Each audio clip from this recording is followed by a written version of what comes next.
예수님의 공생의 사역은 예루살렘에서 시작하지 않았습니다. 당신이 익숙한 곳, 특별히 가버나움, 나훔의 마을이라는 뜻으로 위로의 도시라는 명칭입니다. 예수님의 공생애가 가버나움에서 시작했다는 것을 기억할 때에, 그렇다면 가버나움은 그냥 다른 여느 도시와는 다릅니다. 이곳은 모든 사람들이 예수를 알고 있는 곳입니다. 그의 가족들, 친족들, 또 그가 많은 제자들을 거기서 뽑아냈습니다.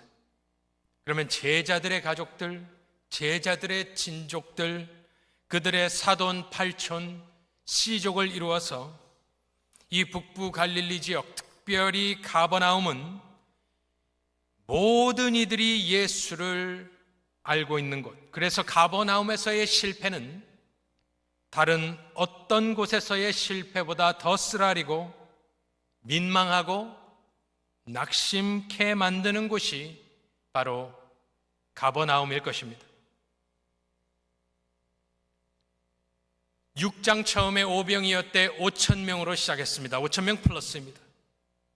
그런데 이제 곧 다 떠나가고 정확하게 숫자는 나오지 않지만 12명이 남는 것을 보니 4,988명이 떠나갔습니다.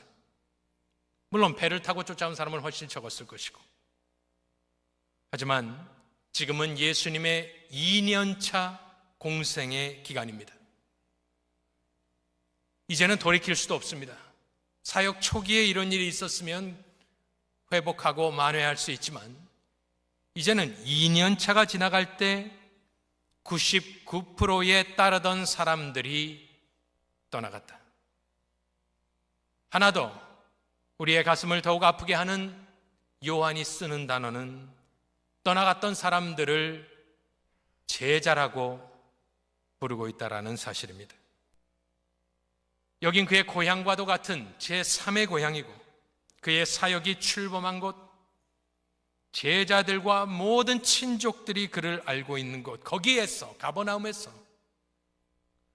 군중들도 아니고 제자들에 의하여 그는 배척되고 버려져 홀로 남게 된다. 성령께서 교회를 향해서 이 말씀을 통해서 하시고자 하는 말씀은 무엇인가? 네가 예수를 안다고 생각하느냐? 열심으로 따라다녔느냐? 오래 따라다녔느냐? 근거리에서 그를 섬겼느냐? 너는 네 자신을 군중이라 여기지 않고 제자라고 생각하느냐? 가장 가까이서 가장 오래 가장 자세히 지켜본 가버나움에서 제자들이 모두 다 예수를 배척하고 떠나갔으니 그런즉 선줄로 생각하는 자는 넘어질까 조심하라 이야기하고 있는 것입니다. 그렇다면 굳이 요한이 제자들이라는 단어를 쓰면서 우리에게 깨어 경성하라 이야기하고 있다면 진실한 예수의 제자란 누구인가? 무엇인가라는 질문을 던질 수밖에 없지 않겠습니까?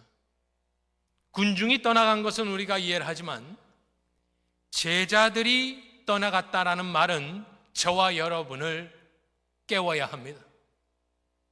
도대체 누가 진실한 예수의 제자인가 우리는 물어볼 수밖에 없습니다. 그래서 오늘 60절로 62절의 말씀을 가지고 몇 가지 진정한 예수 그리스도의 제자란 무엇인가 잠깐 생각해 보도록 하겠습니다. 첫째로, 진정한 예수 그리스도의 제자는 모든 예수님의 말씀을 어린아이와 같은 순전한 마음으로 믿는 사람이 바로 진실한 예수님의 제자입니다.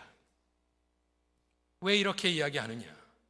60절 말씀을 보시면 제자 중 여럿이 듣고 말하되, 누가?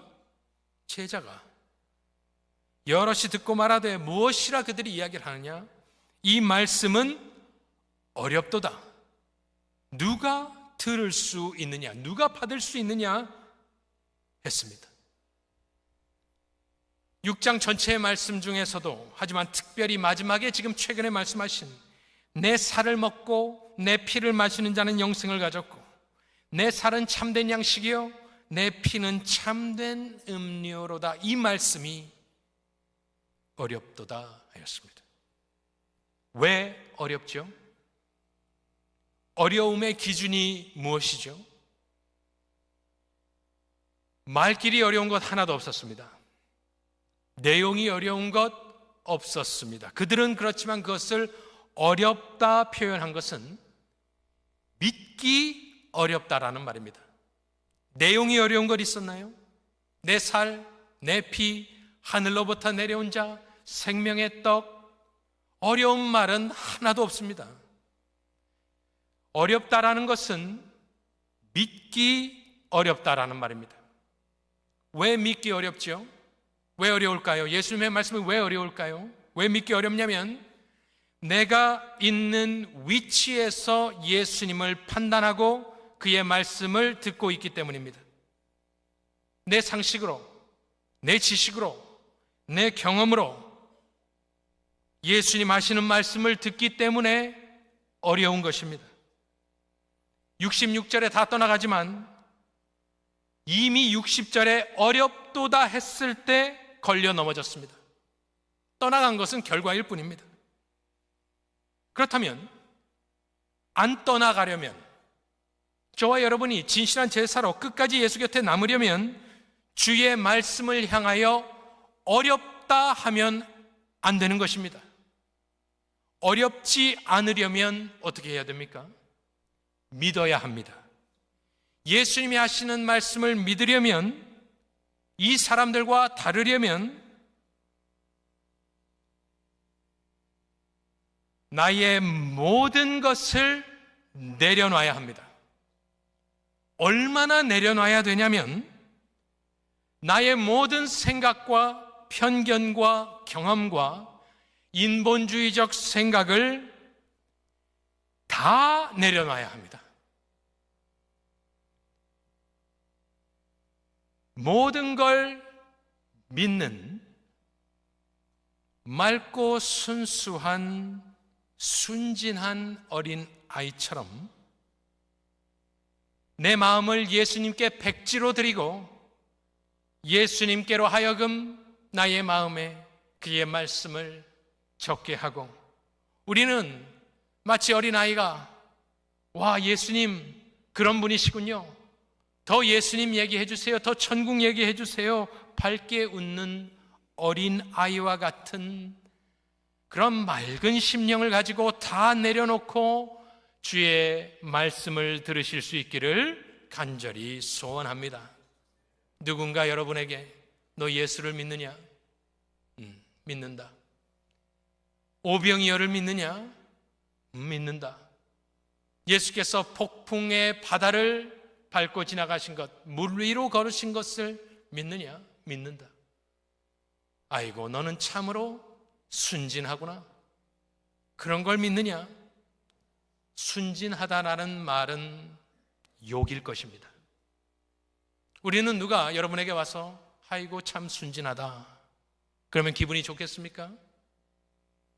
그런데 가만히 지금 진행되는 것을 보니까 자기 생각을 가지고 예수의 말씀을 판단한 사람들은 다 떠나갔습니다. 에이, 상식적으로 생각해봐, 내 체면이 있지, 그런 황당한 말을 믿으라고 그게 말이 돼 했던 사람들은 다 넘어졌습니다.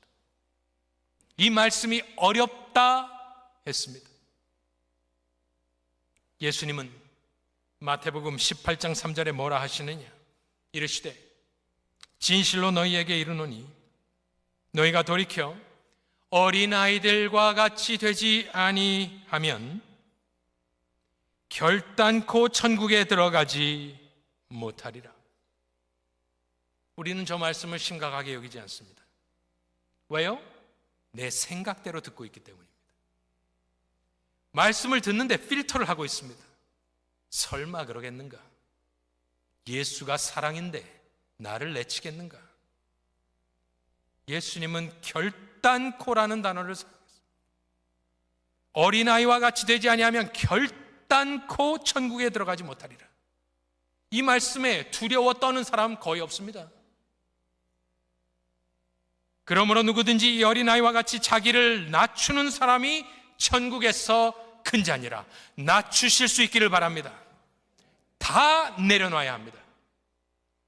베드로전서 2장 2절에 보면 갓난 아기들 같이 순전하고 신령한 젖을 사모하라. 갓난 아이는 순진이란 말을 쓸 수도 없습니다.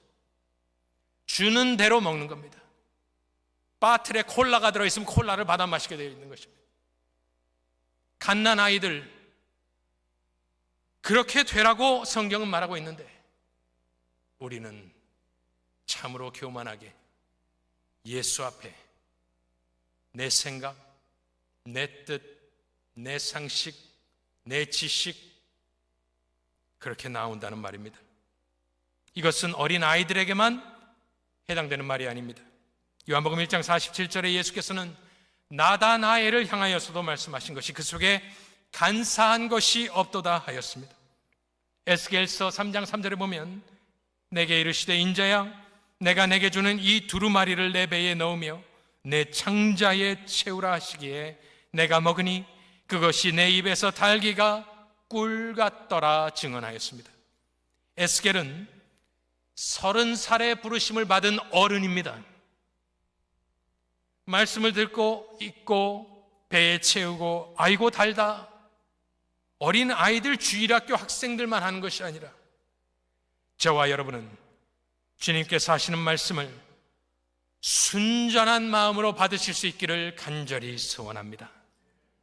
겸손하게 낮추는데 다 버리고 낮아지고 낮아져 주의 말씀을 듣는 사람, 믿는 사람이 바로 진실한 제자입니다.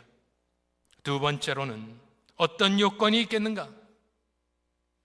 어린아이와 같은 마음으로 주의 말씀을 순전한 마음으로 받고 믿을 뿐만 아니라 두 번째 요건은 예수께서 하시는 모든 말씀을 믿는 자가 진실한 제자들입니다. 61절에 보면 제자들이 수군거리는 줄 아시고 이 말이 내 살과 내 피가 너희에게 걸림이 되느냐? 우리가 아는 예수는 그 다음에 어떤 말씀을 하실까요? 한 단계 더 높이시는 예수를 보는데 그 다음에 뭐라고 하시냐면 그러면 너희는 인자가 이전에 있던 곳으로 올라가는 것을 본다면 어떻게 하겠느냐? 내 살을 먹고 내 피를 마시는 것을 받기 힘드느냐? 불신의 벽을 만나실 때마다 예수님은 한 단계 더 높은 말씀, 더 받기 어려운 말씀을 하시는데 그렇다면 내가 있던 곳으로 올라가는 나의 부활하고 승천하는 모습을 본다면 그때는 어떻게 하겠느냐? 그거는 믿을 수 있겠느냐? 이렇게 생각을 해보니 예수를 믿는다는 것, 예수를 따른다는 것은 예수님이 하신 1단계, 2단계, 3단계, 4단계, 5단계 오늘 62절에 이전에 있던 곳으로 올라가는 것까지 믿어야 온전한 제자가 되는 것입니다. 왜냐하면 1단계, 2단계는 산상수훈이라고 합시다. 윤리적인 이야기라고 합시다. 3단계, 4단계는 살과 피의 이야기라고 합시다. 이것은 첫 번째 단계는 믿었고 3, 4단계는 글쎄 갸우뚱하면서 있었습니다. 그런데 5단계에 가서 예수님이 승천하는 것을 볼 때는 어떻게 하겠느냐? 거기서 넘어져 버리면 1단계도 2단계도 3단계도 4단계도 꽝입니다. 그래서 우리는 내 기준에서 판단하여 골라 믿는 것은 참 제자가 아닌 것입니다. 그것은 토마스 제퍼슨이 짜집기 해놓은 성경과 똑같은 것으로 우리는 하나님의 입에서 나오는 모든 말씀을 믿으실 수 있기를 간절히 축원합니다. 이 제자들은 믿을 수 없었습니다. 인간적으로 이야기하면 지금 이 말씀을 하시는 분은 32살의 미혼 총각입니다.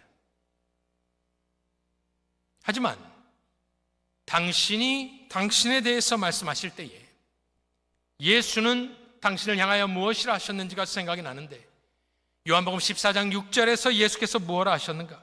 내가 곧 길이요 진리다 이야기를 하였습니다. 예수는 진리를 가르치는 선생님이 아닙니다. 은혜와 진리로 단순히 충만했던 어떤 인간이 아니라 예수는 진리다 믿으실 수 있기를 바랍니다. 그러고 나니까 예수님이 왜 이러한 행동을 하시고 이렇게 말씀을 하시는지 다시 더 생각을 할 수 있었습니다. 예수님이 진리라면 진리는 특성이 있는데 빛의 속성은 비추는 것입니다. 왜요? 빛이니까. 빛이 멈추지 않는 순간 빛이 될 수 없는 것처럼 예수님의 속성이 진리라면, 예수님 당신 자체가 진리라면 그 진리는 감출 수 없고 멈출 수 없고 비진리의 행위를 1초도 할 수 없는 분이 예수라는 말입니다. 그래서 빛이 어둠에 빛이 돼 깨닫지 못하였다 하였습니다. 계속해서 비추는 빛과 같이 진리이신 예수는 항상 진리의 말씀만 하시는 분이 예수님이 되는 것입니다. 그래서 지금 이것이 믿기 힘드느냐? 그 다음 단계로 가시지만 그 다음 단계는 거짓말이 아닙니다. 인간의 말이 아닙니다. 하시는 모든 말씀이 진리의 말씀뿐만 되는 것입니다. 그래서 우리는 예수님이 하시는 모든 말씀을 믿어야 됩니다. 두 번째로는 예수님께서 왜 이렇게 하시는가? 예수님은 단순한 진리가 아니라 주입니다. 주님이기 때문에 비진리가 비진리로 남아있는 것을 용납할 수가 없습니다. 왜냐하면 성경에서 비진리는 어떠한 그냥 스테이트먼트가 아닙니다. 무슨 말 구절 하나가 비진리가 아닙니다. 성경에서 비진리는 죄와 사탄과 마귀가 되는 것입니다. 요한복음 8장 44절에 보면 너희는 너희 아비 마귀에게서 났으니 너희 아비의 욕심대로 너희도 행하고자 하느니라. 그는 처음부터 살인한 자요 진리가 그 속에 없으므로 진리에 서지 못하고 거짓을 말할 때마다 제 것으로 말하나니 이는 그가 거짓말쟁이요 거짓의 아비가 되었습니다. 보십시오. 성경에서의 비진리는 그냥 어떤 거짓말이 아니라 그 뒤에 있는 거짓의 아비인 마귀가 있다. 그래서 우리는 비진리를 보고 듣고 비진리인가 보다 판단하고 말지만 예수님은 진리이시며 주이시므로 비진리는 마귀로 진리를 공격하고 대적하고 부인하고 하기 때문에 예수님은 비진리를 용납할 수 없는 것입니다. 마귀의 일을 멸하러 이 땅에 오신 예수께서 비진리를 용납하시겠습니까? 그래서 불신은 비진리입니다. 비진리에 잡혀있는 것이 불신입니다. 그래서 예수님은 계속해서 비진리 위에 진리의 말씀을 쏟아붓고 있는 것은 예수님은 은혜 또한 충만하셔서 그 비진리의 거짓말에 갇혀 영벌에 빠져들어가는 영혼들을 불쌍히 여기시기 때문에 그는 전도하시며 계속해서 진리의 말씀으로 비진리의 결박을 풀고 있는 것입니다. 그래서 예수님은 언제까지 이렇게 하시겠느냐? 언제까지 이 진리의 말씀을 하시겠느냐? 모든 무릎이 예수의 이름에 꿇어질 때까지, 모든 입이 예수를 주라 고백할 때까지 주의 진리의 말씀은 선포될 줄로 믿습니다. 그리하여 예수를 닮은 성도는, 예수의 길을 쫓아가는 교회는, 제자들은, 설교자들은 가감없이 타협 없이 예수님 하신 그대로 흑암을 향하여 빛 대신 진리의 말씀, 예수 그리스도의 말씀을 전하는 사람들이 바로 진정한 예수 그리스도의 제자가 되는 줄로 믿습니다. 그래서 예수님은 계속해서 쉬지 않고 강도를 높여가며 쇠사슬을 풀어주시기 위하여서 진리의 말씀을 하고 있는 것입니다. 세 번째 요건이 무엇일까? 첫 번째는 어린아이와 같은 것, 두 번째는 다 믿는 것. 골라 먹는 것은 소용이 없다. 다 받아 먹어야 한다. 세 번째는 이들이 언제 넘어졌는지를 보면 예수 때문에 실족하지 않는 사람이 진실한 제자입니다. 이 제자들이 언제 떠나갔습니까? 기적이 있을 때 떠나갔습니까? 병 고침이 있을 때 미어 터지게 왔습니다. 식사할 겨름도 없고 앉을 곳도 없이 왔습니다. 수리아에서, 예루살렘에서, 데가볼리에서 전 지역에 명성이 났기 때문에 엄청나게 몰려들었습니다. 복에서 떠나갔습니까? 팔복에서 떠나갔습니까? 윤리에서 떠나갔습니까? 예수의 가르침에서 떠나갔습니까? 떠나간 사람 아무도 없습니다. 어디서 이들이 떠나갔는가 보면은 예수가 누구인지를 설명하기 시작할 때 다 떠나갔습니다. 5장에서는 죽이려 했다 했습니다. 이제는 제자들도 떠나가는데 4,988명이 다 떠나가게 된 이유, 예수 이야기, 당신의 이야기를 하니까 다 떠나갔습니다. 6장 38절에 내가 하늘에서 내려온 것, 6장 48절에 내가 생명의 떡이니라, 6장 51절에 나는 하늘에서 내려왔다, 6장 54절에 내 살을 먹고 내 피를 마시는 자, 57절에 내가 아버지로 말미암아 사는 것 같이 나를 먹는 그 사람도 나로 말미암아 살리라. 보십시오. 진정한 예수의 제자는 예수를 그 자체를 믿고 남는 자가 진정한 제자인 것입니다. 마태복음 11장 6절에 보면 무엇이라 되어 있느냐? 누구든지 나로 말미암아 실족하지 아니하는 자는 복이 있도다 하시니라. 진정한 교회가 무엇인지 여러분들 스스로 판단하십시오. 진정으로 예수 믿는 것이 무엇인지 여러분들이 스스로 판단하십시오. 성경에 나온 대로, 예수께서 말씀하신 대로 그대로 따라 하셔야 합니다. 마지막으로 어린아이와 같은 심령, 갓난아이와 같은 심령, 다 믿는 사람들, 예수 때문에 넘어지지 않는 사람들, 그리고 살 수 있는 방법을 항상 제시해 주시는 그 예수님의 전도의 말씀을 듣고 행하는 믿는 사람들이 바로 진실한 제자인 것입니다. 6장 63절을 보면 사는 길을 이야기해 주십니다. 항상 그렇지 않습니까? 예수님은 진리의 말씀을 선포하심과 동시에 아버지께서 이끌지 아니하시면 올 수 없다 절대 주권을 이야기하심과 동시에 항상 살 수 있는 길을 이야기해 주셨습니다. 듣고도 믿지 아니하고 돌아간 사람들, 그 죄는 그들의 머리로 돌아가게 되어 있습니다. 예수님께서 살리는 것은 영이니 육은 무익하니라.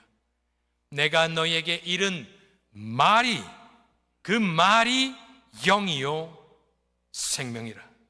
즉 살아나려면, 영적으로 거듭나려면 영이 살려주는데 그 영은 다름 아닌 당신이 하신 일은 말이라 말씀을 하시기 때문에 진정한 제자는 무엇이냐? 외형적인 것으로 판단할 수 없습니다. 요한복음 6장은 그런 사람들로 가득 차 있었다라는 것을 기억할 때에 단순히 보고 듣고 먹고 체험한 사람들은 그 가버나움은 다 떠나가더라. 하지만 진정한 제자는 살리는 영이 역사하는 하나님의 말씀을 믿고 말씀으로 거듭났으며 주의 말씀으로 모든 삶의 도전을 이겨내며 끝까지 예수 옆에 서 있는 사람이, 견디는 사람이, 믿음의 경주를 완주하는 사람이 예수의 진정한 제자가 되는 줄로 믿습니다. 우리 영생장로교회는 한 명도 낙오되는 사람 없이 말씀드린 대로 진실한 예수 그리스도의 제자들로 가득 찬 복된 교회가 되시기를 간절히 소원합니다.